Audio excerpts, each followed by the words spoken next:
Hi there, I'm Dr. Teresa Caraway, CEO of Hearing First, and welcome to our Facebook Live Ask Me Anything. We're here today broadcasting from New York City, and we're so excited that you've joined us. And a little bit first about our organization is that at Hearing First, we believe that every family needs to know the status of their baby's hearing first, because all child development hinges on that, and how important that is to be aware of the status of a baby's hearing.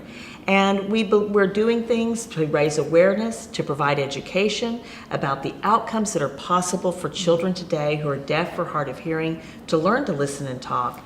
And we provide communities of support and communities of learning so that we can all grow and learn and support each other along this journey of teaching a child to listen and talk.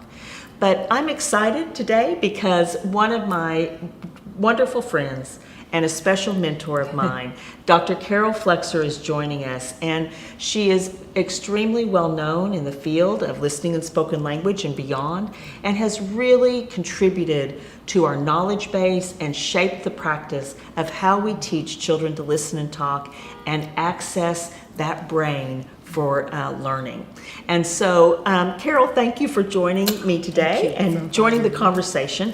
And one of the things I think I'm trying to see on my shelf how many of your books I have, and trying to count them in my head. But how many books have you written in the course of your career that have contributed to what we know today? Well, written and co-edited, 14, but 2 more will be published soon, so it'll be a total of 16. Wow, 16 bodies of work. That's a lot of hours putting together thoughts on paper and research. And speaking of research, how many articles have you written over to date? Well, I'm quite old, so about 150, 155, something like that. Yeah, but it's been tremendous, and I want to say, you've just shaped what we know and understand and the practice of what we do today with kids, to know what it takes to help children reach their full potential. So we're here today, and we're going to be discussing the hearing brain, and it's a topic that's a passion of both of ours, Very and so much. We hope we won't get too carried away, but you're invited to submit your questions by posting in the comments section below, and we look forward to answering your questions that you might have today. So, Carol, many times I have heard you say that we hear with the brain.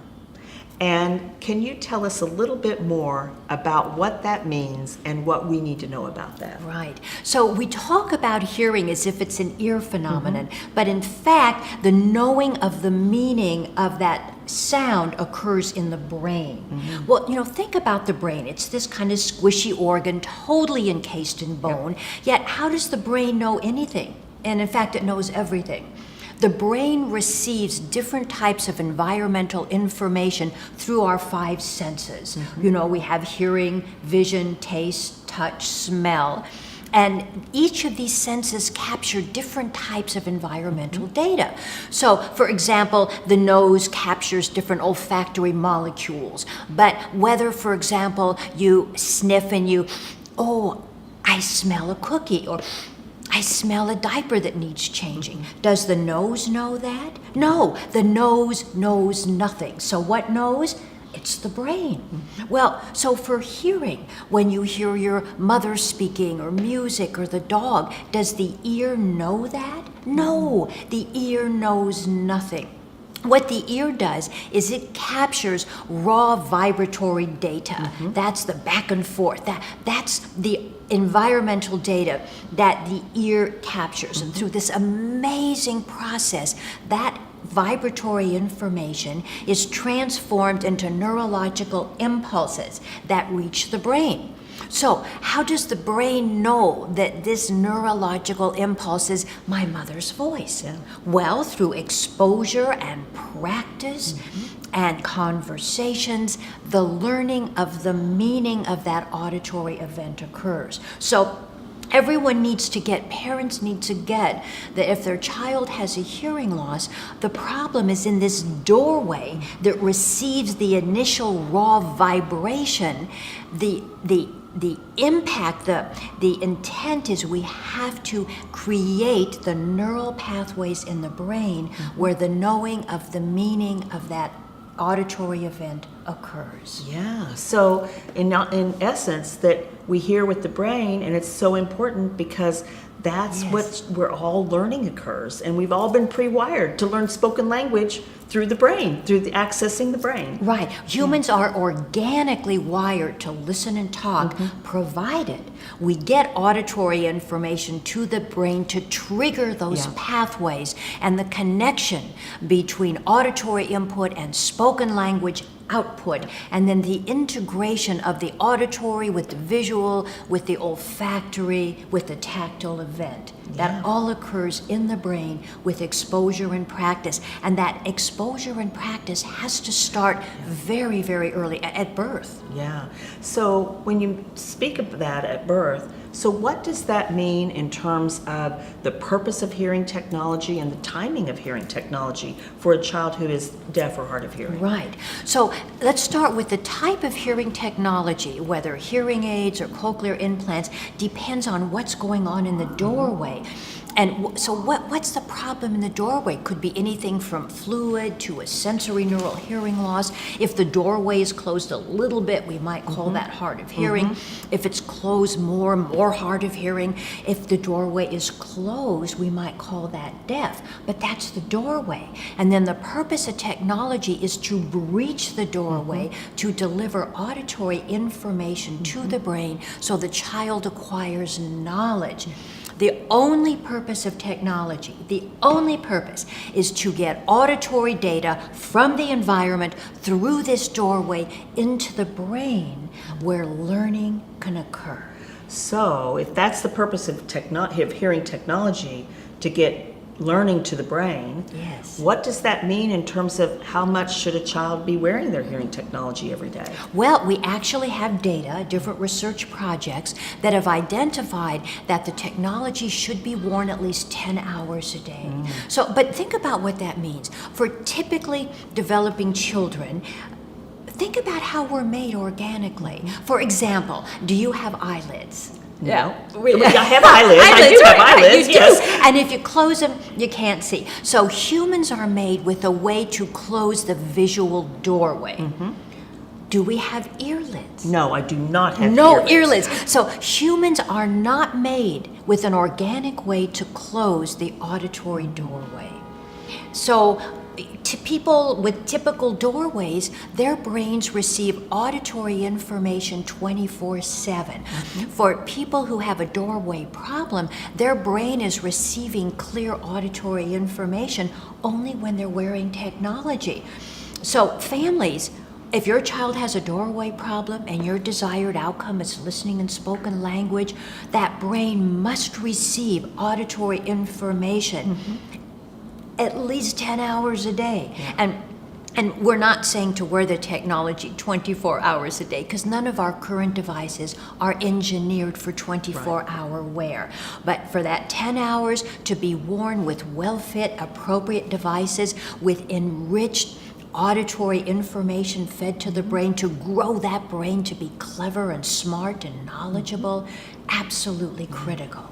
So an easy way to remember it is 10 to win, and that's what the goal needs to be. Good way to grow say that brain. it. Yeah. Good way to say So it. you mentioned about knowing what outcome a parent wants and how they want this to all turn out for their child, and what they envision for their child.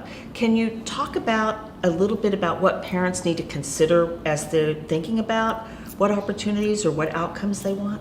Right. And that's a conversation, this outcome conversation, that professionals must have with parents from the beginning and revisit it, because all of our intervention strategies are informed by that family's vision for their child, their desired outcome. We know that approximately 95% of families who have children with doorway problems are hearing families. So the vast majority of our families are going to be very interested in a listening and spoken language outcome. And many families speak a language at home that is different from the language taught at school. So they might want their child to know and speak several spoken languages. We recommend that families speak their home language first to their child. Because, as parents, we're our child's first teacher of information, of language. So you need to speak a language where you know words, you have experience, you have a richness of concepts that can be conveyed. So families, whether or not their child has a doorway problem, are advised to speak with their child in the language they know, the language of the home. Yeah. And I think that's very encouraging for families who have children with hearing loss, because what that means is we've talked about 10 to win to grow that brain. Yes. And now what I hear you saying is that families are ready to and equipped by speaking the language of the home, what they know best, to be their child's first and most important teacher, to talk more and to take turns with their child. Exactly. Yeah. So parents already know how to interact with children, and what their interaction with their child with the doorway problem is not a different type of interaction. It's perhaps maybe more turn taking, more reading aloud, more singing, not different things, because we're growing the brain of a child with a doorway problem like you would grow and develop any child's brain. So let's talk about that. You've talked about the doorway. Can the doorway to the brain ever be closed so much that it's not possible to reach that brain? Yeah. Such as when a child is profoundly deaf. Right. So because 95% of our families are hearing families, when they hear the word deaf, that sounds like there's no hope for auditory exposure, none.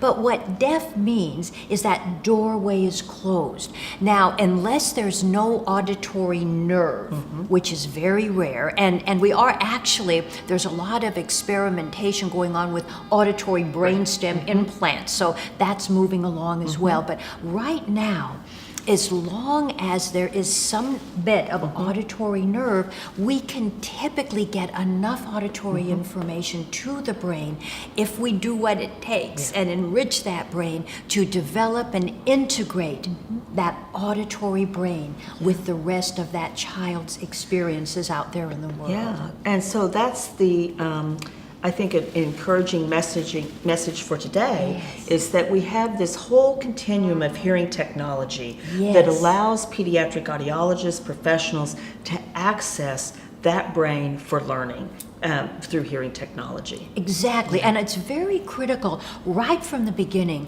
for audiologists and other professionals to really have these brain conversations. Absolutely. Because parents need to get that what's at stake for their child is their brain development. Yeah. And that in order to have an impact on that child's knowledge acquisition, you've got to actually get to that brain. Absolutely. And when there's this doorway problem, we have to use that technology. Absolutely. And there is an urgency to get Very that doorway much so. open. Yes. Yeah, because that's how babies are learners from day one. And we know the earlier that a child is diagnosed with hearing loss, the earlier they're fit with hearing technology, the earlier they begin intervention, that the better the outcomes are for growing that brain and making that child smarter. Right, because then the more that child will know. Yeah. Well, I think you and I could go on all We day could. long and keep talking about this, but our time is up, and I want to say thank you so much for joining me in the conversation today. Thank you. We always get so excited and energized when we get to Yes. talk with each other. But Carol has written a fabulous white paper for Hearing First, and it's called Start with the Brain, Connect the Dots. And in that, you've summarized some major research findings that talk about how that child begins to develop a hearing brain that leads all the way to literacy. And it's a wonderful information tool for parents as well as professionals to learn more about the hearing brain. And then if you'd like to hear more about Carol's work, I encourage you to go to her website, carolflexer.com, and learn more about the work that she's doing and where in the world you might be able to find Carol on any one day as she travels the globe to talk about the hearing brain. And if you'd like to continue this discussion with friends, with family, come join our family support community. There's lots of conversations going on and sharing ideas about how to grow little ones' brains so that they can reach their full potential. And then professionals are also engaging in learning and conversations in the professional learning community. So come join us. We'd love to have you there, and would love to talk more with you. And if you'd like to stay up to date on the latest listening and spoken language related information and resources, be sure and subscribe to the Hearing First newsletter. That's another way for you to connect and stay up to date. But thank you, friend, for being with us, and thank you guys for joining us today.